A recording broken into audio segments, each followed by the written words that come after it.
ዩናይትዶች የአጥቂ መስመራቸውን ለማጠናከር እንግዲህ በጣም በገበያው እየተሯሯጡ ይገኛል። ቪክቶር ዮኬሬሽ እንግዲህ አርሰናልን መምረጡን ተከትሎ አሁን ላይ ፊታቸውን ወደ ፍራንክፈርቱ ሁጎ ኤኪቲኬ ላይ አዙሯል። ሁጎ ኤኪቲኬ ዩናይትድን መቀላቀል ፍላጎት አለው። በግል ነገር የሚስማሙ ይሆናል፣ ግን በፍራንክፈርት በኩል የሽያጭ ዋጋና ከቡድኑ ጋር ይስማማሉ የሚለው ነገር አጠያያቂ ነው። ሌላኛው ጋርናቾ ነው። የጋርናቾ መጨረሻ እስካሁን ድረስ አልታወቅም። ከፕሪሚየር ሊጉ መቆየት ይፈልጋል፣ ግን ከፕሪሚየር ሊግ ውጭ ያሉ ክለቦች እሱን ፈላጊዎች ናቸው። ጄደን ሳንቾም ሌላኛው ነው። ጄደን ሳንቾ አሁን ከናፖሊ ጋር ስሙ እየተያዘ ነው። እነዚህ ተጫዋቾች እንግዲህ ወዴት ይሄዳሉ? ዩናይትድስ የትኛውን አጥቂ ሊመርጥ ይችላል የሚለውን ነገር በዚህ ቪዲዮ እንመለከታለን። ለቻናሌ አዲስ ከሆናችሁ ሰብስክራይብ ማድረጋችሁን እንዳረሱ። ወደ ቪዲዮ እንሂድ።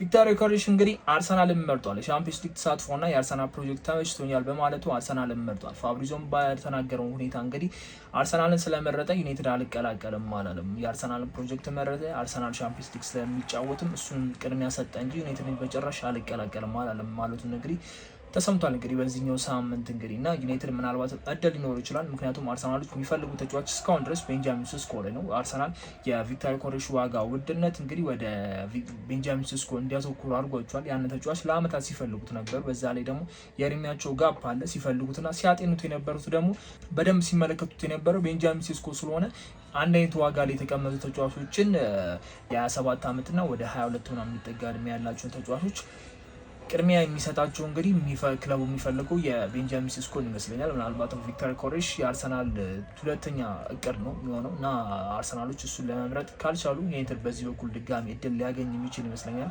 ቪክቶር ዮኬሬሽም ሌላ አማራጭም ስለሚያጣ ወደ ዩናይትድ አንገቱን ሊያዞር ይችላል። ግን አሞሪም ከዚህ ቀደም የተናገሩትን ነገር የምናስታውስ ከሆነ ከዩሮፓ ሊጉ ፋይናል በፊት ይህንን ዋንጫ ማሳካታችሁ ወደ ሻምፒዮንስ ሊግ ትገባላችሁ፣ ከዛም በኋላ ወደ ተጫዋቾች እናንተን ብሎ ላይ መምጣት እድል ይኖራችኋል ብሎ ተጠይቆ ነበረ።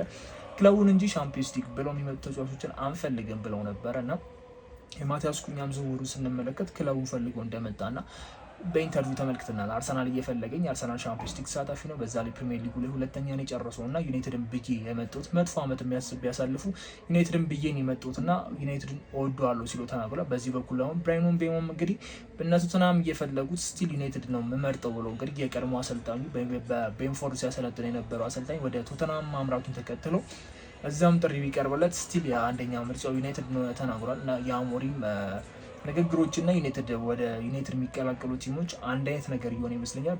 ብራያን ምቤሞም ዩናይትድን ይፈልጋል፣ ማቲያስ ኩኛም ዩናይትድን ይፈልጋል እና ምንም እንኳን የብራያን ምቤሞ ዝውውሮች እስካሁን ድረስ ባይጠናቀቁም እና ቢንዛዙም የተጫዋቹ ነገር እርግጠኛ የሆነ ይመስለኛል። ዩናይትዶች የገንዘብ ጉዳይ ነው እስካሁን ድረስ ከቤንፎርድ ጋር የሚያወያያቸው እንጂ ይጨርሳሉ ብዬ አስባለሁ። ግን አሁን ላይ በደንብ እየተሰማ የሚገኘው የአጥቂ መስመራችን ነው። የአጥቂ መስመራችሁ ፊት ለፊቱ 9 ቁጥሩ ራስመስ ነው። እንግዲህ ራስመስ የኢንተርን እንግዲህ ፍላጎት እንደሌለው ተናግሯል። ኢንተር ወደ ኢንተር መሄድ አይፈልግም፣ እዛው ዩናይትድ ሆኖ ለቦታው መፋለም የሚፈልጉ ዩናይትዶች ግን ራስመስን የቋሚነት እንትን የአጥቂነት ቦታውን የሚሰጡት አይመስልም። በዚህ በኩል ቪክቶር ዮኬሬሽን እየተከታተሉ ነበረ። ቪክቶር ዮኬሬሽን በአርሰናል እንደ ብልጫ እንደተወሰደባቸው እንደተረዱ እንግዲህ ወደ ሁጎ ኤኪቲኬ አምርተዋል። ፍራንክፈርት የሚገኘውን አጥቂ ይሄን አጥቂ እንግዲህ ዩናይትዶች አሁን ላይ በደንብ ንግግር እያደረጉና ከተጫዋቹ ጋር የግላዊ ነገር ምንም ችግር እንደማይፈጠርባቸውና ከክለቡ ጋር ያለውን ነገር የገንዘብ የዝውውር ነገር ለማውራት እንግዲህ ንግግር እንደሚያደርጉ ነው የሚጠበቀው። ከወኪሉ ጋር በደንብ አውርተዋል። ተጫዋቹም በልጅነቱ ዩናይትድ እንደደገፈ እንግዲህ የሚያሳዩ ቪዲዮዎች አሉ። ይህንን መመልከት ትችላላችሁ። ማንቸስተር ዩናይትድ እንግዲህ ቅድም እንዳልኳችሁ ነው የአሞሪም አይነት ሲስተም ውስጥ የሚገባ ይመስለኛል። አሞሪም እንደተናገሩ ነው ክለቡን ብለው እንጂ ምንም አይነት የቻምፒየንስ ሊግ የዋንጫ ምናምን ፍላጎት ኖራቸው እንዲመጡ አልፈልግም ብለዋል። ስለዚህ ሁጎ ኤኪቲኬ በልጅነት ሲደግፉ የነበረው ክለብ ላይ ያንን ማሊያ ለብሶ መጫወት ፍላጎት ይኖረዋል ብዬ አስባለሁ። ልክ እንደ ህልም ይመስለኛል፣ ድሪም ይመስለኛል። ማንኛውም ተጫዋች ሲደግፍ የነበረውን ክለብ የመጫወት ፍላጎት ይኖረዋል። ግን የአጥቂ ዩናይትድ መጥቶ ለዩናይትድ የፊት መስመር ትክክለኛ መፍትሄ ይሆናሉ የሚለው ነገር ነው አጠራጣሪው። ብዙ ትችቶች እየመጡ ነው። ዩናይትድ እዚህ ተጫዋች ላይ ፎከስ ማድረጉን ተከትሎ ከራስመስ ምንድን ነው የሚለየው የሚለው ነገር ትንሽ ጥያቄዎች እየፈጠረ ነው። ራስመስ እንግዲህ 2 ዓመት በዩናይትድ አጥቂነት መስመር ላይ ተጫውቷል። ግን ይሄን ያለ ማመርቂ አለ አይደል አሪፍ ነው የሚያስብለው ነገር እያየንበት አይደለም እና ሌላ ተጫዋች ላይ እንግዲህ ፎከስ ማድረጋቸው ግዴታ ሆኖ ቪክቶር ዮኬሬሽ ላይ በደንብ ቆይተው ነበረ። በአርሰናል ብልጫ ተወስዶባቸው አርሰናል እንደሚመርጥ ከተናገረ በኋላ አንገታቸውን ወደ ሌላ ቦታ አዙረዋል። እንግዲህ ዩናይትዶች ዩናይትድ እንግዲህ አሁን ሁጎ ኤኪቲኬ ላይ ያለውን ነገር በደንብ አጥንክሮ እየተሰራ ነው።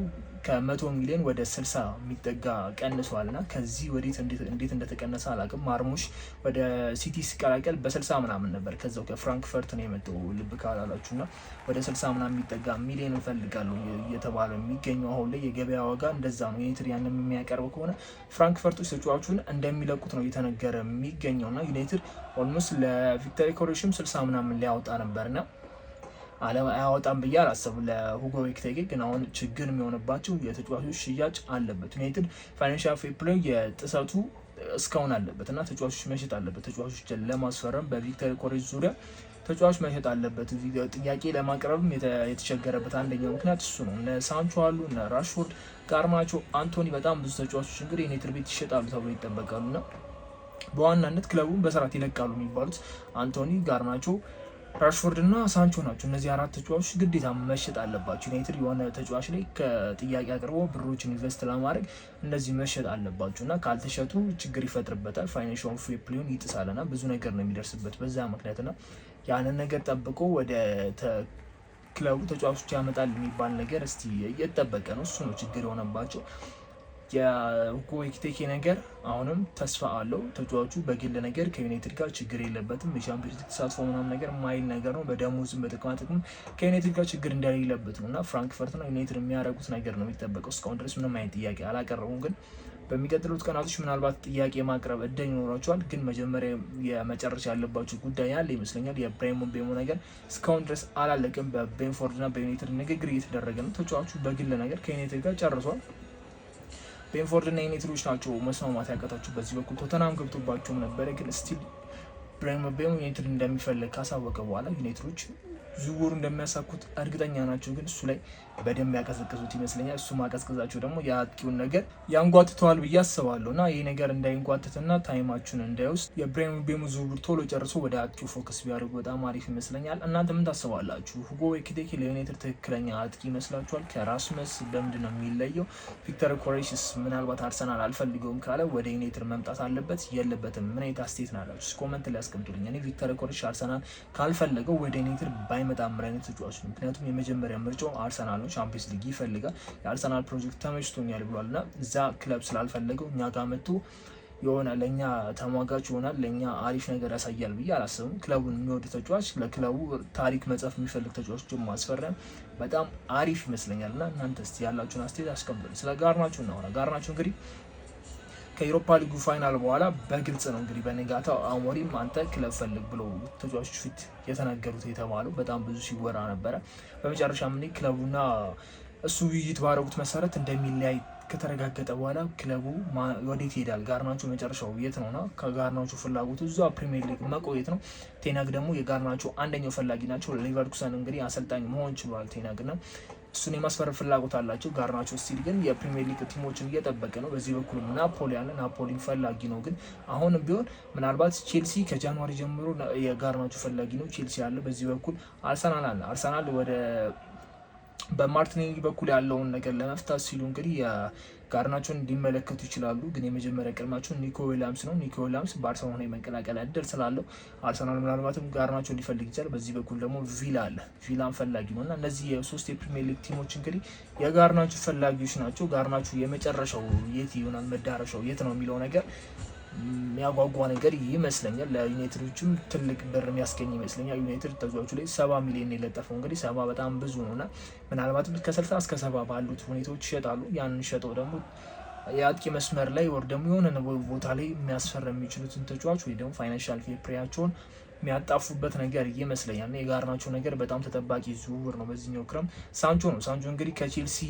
ባለመስማማት ወደ ዩናይትድ ተመልሷል። ቼልሲዎች ለዩናይትድ 5 ሚሊዮን ፓውንድ እንግዲህ መክፈላቸው ይታወሳል። ግዴታ የማስፈረም ግዴታ ስለነበረባቸው ብቻ ቼልሲና ሳንቾ በደሞዝ ምክንያት አልተስማሙም።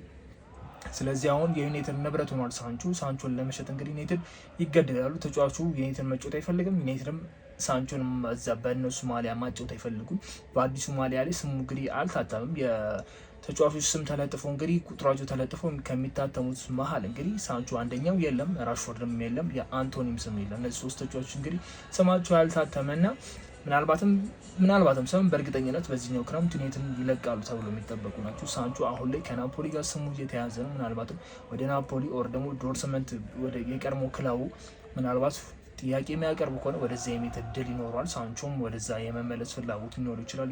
የደሞዙን ነገር ምናምን ነገር ለቀድሞ ክለቡ ሲል ለመቀነስ እድል ይኖራል ብዬ አስባለሁ። ራሽፎርድ ስሙ ከባርሳ ጋር ቢያያዘ እስካሁን ድረስ ምንም አይነት ነገር የለም።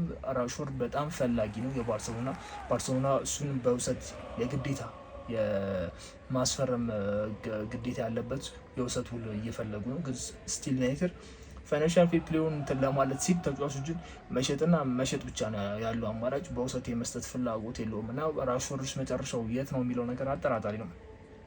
በዚህ በኩል አንቶኒ አለ። አንቶኒም እንግዲህ ዩናይትድ ቤት እንደማይቆይ የተረጋገጠ ተጫዋች ነው።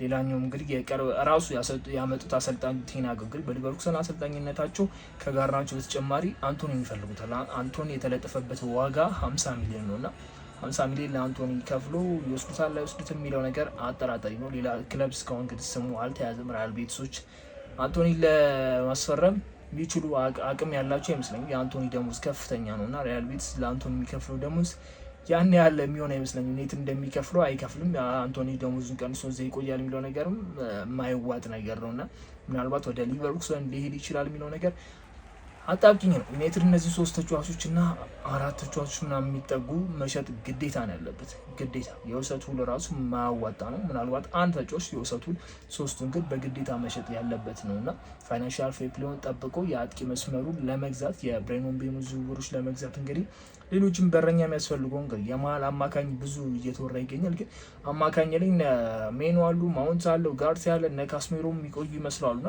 ከብሩኖ ጋር የማጣመር ሁኔታ ከነዚህ መሀል አንደኛ ይሆናል። ብዙም የአማካኝ ነገር ዩናይትድ የሚያስጨንቀው አይመስለኝም። የበረኛ ነገር ግን በጣም የሚያስጨንቀዋል ነው።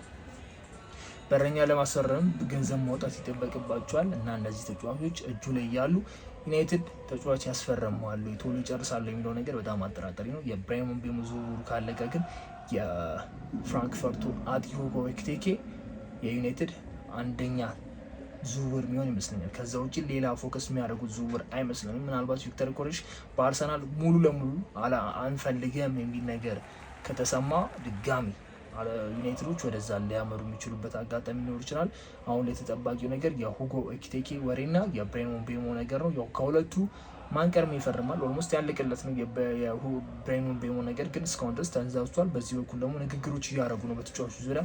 ዩናይትድ ቶሎ ከፍሎ ተጫዋቹን ያስፈርማል አያስፈርም የሚለው ነገር እስቲ በሚቀጥሉ ሳምንታት የምንመለከተው ይሆናል። አዳዲስ ወሬዎች ካሉ እንግዲህ በዚህ በዩቲዩብ ቻናል ስለ ዩናይትድ የምናወራ ይሆናል። አዲስ ከሆናችሁ ሰብስክራይብ ማድረጋችሁ እንዳረሱ። በቀጣይ ቪዲዮ እንገናኛለን። ይመቻችሁ። ቻው